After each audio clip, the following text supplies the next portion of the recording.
Kitab Al-Luma, the first systematic of Sufism. Assalamu alaikum. Welcome to Sufi Essence with Hammad Syed. In the spiritual history of Islam, there are certain texts that stand as foundational pillars. It's not just for what they contain, but for the very role they played in shaping a spiritual tradition. One such monumental work is Kitab Al-Luma fi L-Tasawwuf, the Book of Flashes on Sufism by Abu Nasr as-Sarraj, d. 988 CE. While the early centuries of Islam were replete with individual spiritual masters and their profound sayings, it was not until the 10th century that a scholar dared to undertake the systematic task of codifying, defending, and legitimizing the spiritual path of Sufism from an orthodox Islamic perspective. Luma is that groundbreaking text, the first of its kind, which served as a crucial bridge between the ecstatic utterances of the early mystics and the later systematic treatises of masters like Al-Qashari and Al-Ghazali. The book emerges from a fascinating and tumultuous intellectual climate in the Islamic world. In the 10th century, Sufism was a burgeoning movement, but it was also a subject of intense suspicion and criticism from legal scholars, fuqaha, and theologians mutakaliman. The ecstatic sayings of some Sufi masters, such as the famous utterance of Al-Halai, Ana al-Haq, I am the real, were seen as heretical and a threat to the very foundations of the divine law Sharia. Abu Nasr's book was a direct and powerful response to these accusations. It was a bold declaration that tasawwuf was not a foreign innovation, but an integral and indispensable part of Islam, a living tradition rooted in the Qur'an and the Sunnah of the Prophet Muhammad. Our discourse today will be a comprehensive, structural, and exhaustive scholarly exploration of this monumental work. We will argue that Kitab Al-Luma is the first systematic defense of Sufism, a foundational text that both legitimized the spiritual path and purified it of later innovations. We will delve into the life of Abu Nasr as-Sarraj, the intellectual climate that necessitated his work, and the structural genius of the book itself.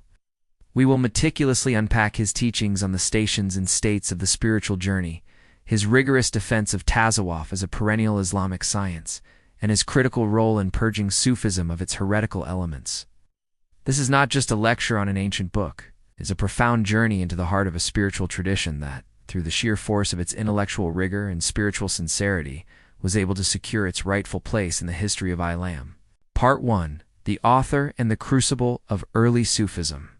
To understand the monumental significance of Kitab Al-Luma, one must first understand the man behind the masterpiece and the historical context in which it was born.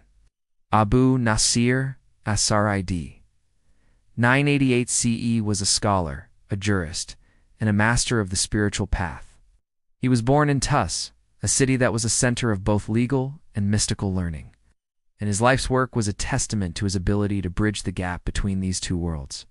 He was a master of both the exoteric sciences Ilm al-Zahir and the esoteric sciences Ilm al-Batin, and this unique combination of expertise made him the ideal person to undertake the task of writing a definitive treatise on Sufism. He was a student of some of the most prominent Sufi masters of his time, and his travels took him to various spiritual centers of the Islamic world, where he collected the sayings and the teachings of the early masters. The intellectual climate of the 10th century was a crucible of intellectual and spiritual ferment. The early centuries of Islam were a period of intense spiritual awakening. The sayings of the early Sufi masters, such as Du al-Nun, al-Mizri, Junaid al-Baghdadi, and Sari al-Sakati, were a source of profound spiritual wisdom. But as the sayings of these masters began to circulate, they also began to attract criticism from legal scholars and theologians. The legal scholars saw Sufism as a threat to the divine law, a path that was based on subjective spiritual experience rather than objective legal principles. The theologians saw the ecstatic utterances of some Sufis as a form of heresy, a dangerous deviation from the orthodox doctrines of divine transcendence and unity. Abu Nasr as-Sarraj's book was a direct and powerful response to these criticisms. He understood that the survival and the acceptance of Sufism depended on its ability to demonstrate its legitimacy. To prove that it was not a foreign innovation, but an integral and indispensable part of Islam, his purpose in writing Kitab Al-Luma was twofold. To defend Sufism. He wanted to defend Sufism from its critics by rooting it firmly in the foundational sources of Islam, the Qur'an and the Sunnah. He wanted to show that the Sufi practices, such as spiritual retreat, continuous remembrance of Allah, and the purification of the soul, were not a new invention, but were practices that had their origins in the life of the Prophet Muhammad and his companions. To purify Sufism, he also wanted to purify Sufism from its own internal deviations. He understood that the ecstatic utterances of some Sufis could be a source of confusion and error. And he wanted to clarify these sayings, not to condemn the masters but to place their words in their proper context. He wanted to draw a clear line between the authentic spiritual path and the later innovations that had crept into the tradition. Kitab Al-Luma, therefore, is a monumental work of both defense and clarification. It is a work that not only defends Sufism from its external critics, but also provides a systematic and comprehensive guide to the spiritual path for the sincere seeker. It is a work that, through its sheer intellectual rigor and spiritual sincerity, secured the rightful place of Sufism in the history of Islam. Part 2. The structural genius of Kitab Al-Luma. The true genius of Kitab Al-Luma lies not just in its content, but in its unique and systematic structure. It is a work of spiritual pedagogy, a comprehensive treatise that is organized into distinct chapters, each of which addresses a specific aspect of the Sufi path. This was a revolutionary approach at the time, as most of the spiritual literature before him consisted of collections of sayings and anecdotes. Abu Nasr as-Sarraj's book, with its systematic structure, provided a clear and comprehensive roadmap for the seeker. The book is organized into a number of chapters, each of which is a masterpiece of spiritual pedagogy, a defense of the Sufi masters. The first chapter of the book is a direct and powerful defense of the Sufi masters and their sayings. Abu Nasr as-Sarraj begins by addressing the accusations of the critics, arguing that the Sufi masters were not heretics, but were the true inheritors of the prophetic light. He defends the sayings of the masters by placing them in their proper context, arguing that the ecstatic utterances of some Sufis were not a sign of heresy, but a sign of a profound spiritual state that was beyond the grasp of the ordinary intellect. He also provides a series of anecdotes from the lives of the Sufi masters to demonstrate their piety, their unwavering adherence to the divine law, and their profound love for all. This was a crucial step in the defense of Sufism, as it provided a clear and unambiguous refutation of the accusations of the critics. The stations Maqamat and states Ahwal of the spiritual path. This is arguably the most important contribution of the book. Abu Nasr as-Sarraj was the first to systematically categorize the spiritual journey into a series of stations and states. He defined the stations Maqamat as the stages of the spiritual journey that are achieved through a sustained effort mujahada in the states Ahwal, as the spiritual conditions that are bestowed upon the seeker by Allah. He provided a clear and comprehensive list of these stations and states, beginning with Tawbah, repentance, and moving on to Wara, scrupulousness, Zuhd, asceticism, Fakr, poverty, Sabr, patience, Tawakkul, trust in Allah, and Rida, contentment. He also provided a detailed explanation of each of these stations and states, with references to the Qur'an and the Sunnah to demonstrate their legitimacy. This systematic categorization provided a clear roadmap for the seeker, a map that would guide them on their journey from a state of separation to a state of profound divine unity. Sufi terminology. Another crucial contribution of the book was its comprehensive and systematic definition of Sufi terminology. Abu Nasr as-Sarraj understood that one of the main sources of confusion and criticism was the lack of a standardized spiritual vocabulary. He therefore dedicated an entire chapter to defining the key terms of Sufism, such as dhikr, muhasaba, khalwa, and sama. He provided a clear and unambiguous definition of each term, with references to the Qur'an and the Sunnah, to demonstrate its legitimacy. This was a crucial step in the intellectual formalization of Sufism, a step that provided a clear and standardized language for the discussion of spiritual matters. The purging of heresy. In a powerful act of spiritual purification, Abu Nasr as-Sarraj dedicated a chapter to clarifying the controversial sayings of some of the early Sufis.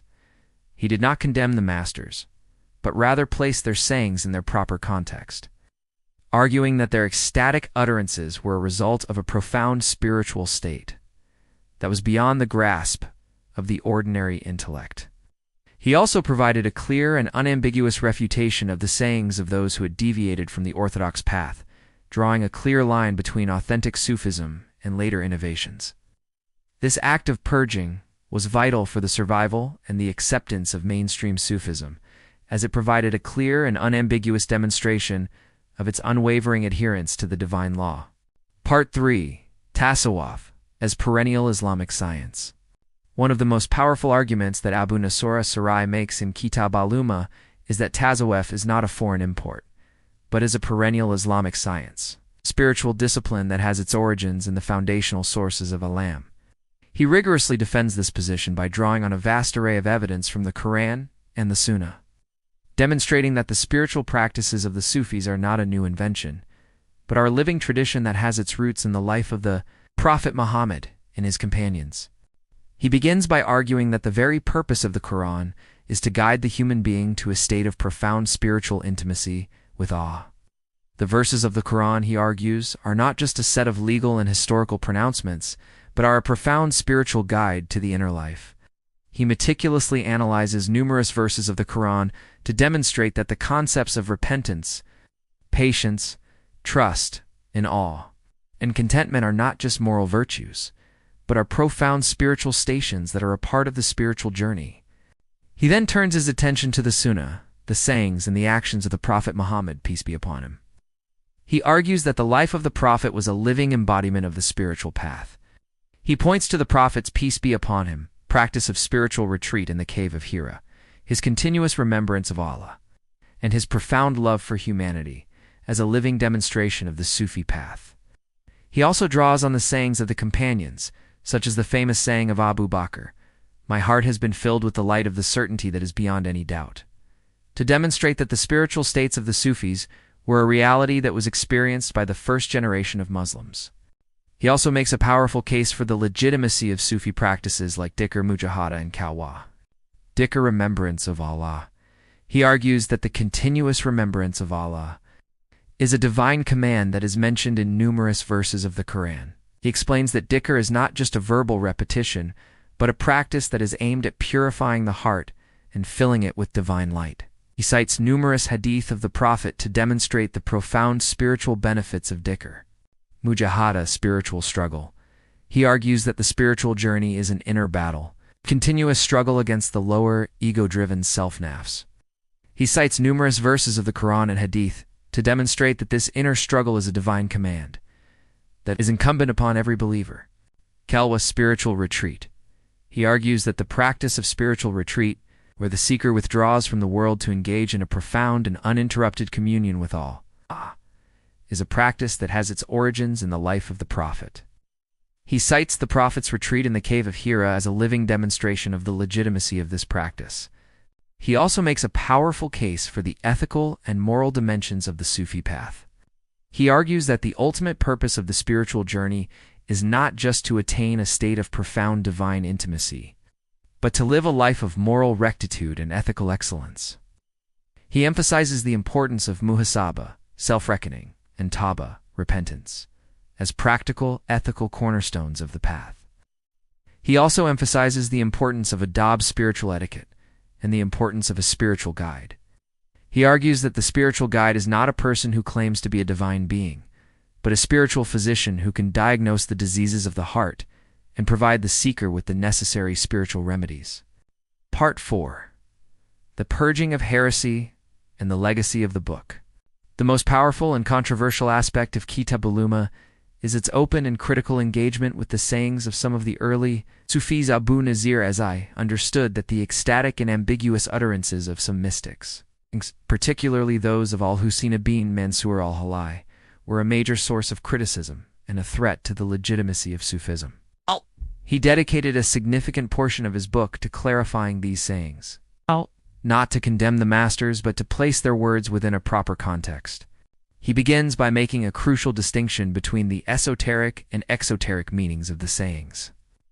He argues that the sayings of the mystics, such as Al-Halai's famous utterance of Ana al-Haq, "I am the real," are not a claim to divinity, but an expression of a profound spiritual state of annihilation, fana, in the presence of the divine.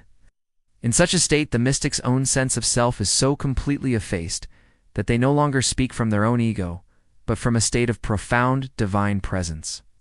This was a revolutionary interpretation that provided a clear and unambiguous framework for understanding the ecstatic utterances of the mystics. He also draws a clear line between the authentic spiritual path and the later innovations that had crept into the tradition. He openly critiques the sayings of those who had deviated from the orthodox path, drawing a clear distinction between authentic tasawwuf and heretical practices. This act of purging was vital for the survival and the acceptance of mainstream Sufism. It was a clear and unambiguous demonstration of its unwavering adherence to the divine law and its profound commitment to the orthodox doctrines of Islam. The enduring legacy of Kitab Al-Luma is a testament to its profound impact on the history of Sufism. It served as a model for later foundational works by masters such as Al-Qushayri d. 1074 CE and Al-Ghazali d. 1111 CE. Al-Qushayri's famous treatise, Ar-Risala, was deeply influenced by Kitab Al-Luma, as was Al-Ghazali's monumental work, Ihya Ulum al-Din, the revival of the religious sciences, which further integrated Sufism into mainstream Islamic theology and law. Kitab Al-Luma, therefore, is not just a book. It is a spiritual charter, a foundational text that, through its sheer intellectual rigor and spiritual sincerity, secured the rightful place of Sufism in the history of Islam. It is a timeless manual for the sincere seeker, a scholarly testament to the enduring truth of Tasawwuf as a legitimate Islamic science. It is a work that, even today, continues to guide us on the path of inner transformation and divine intimacy. Thank you for joining us on this intellectual and spiritual journey. Please subscribe to our channel to continue our exploration of the rich and profound essence of Sufism.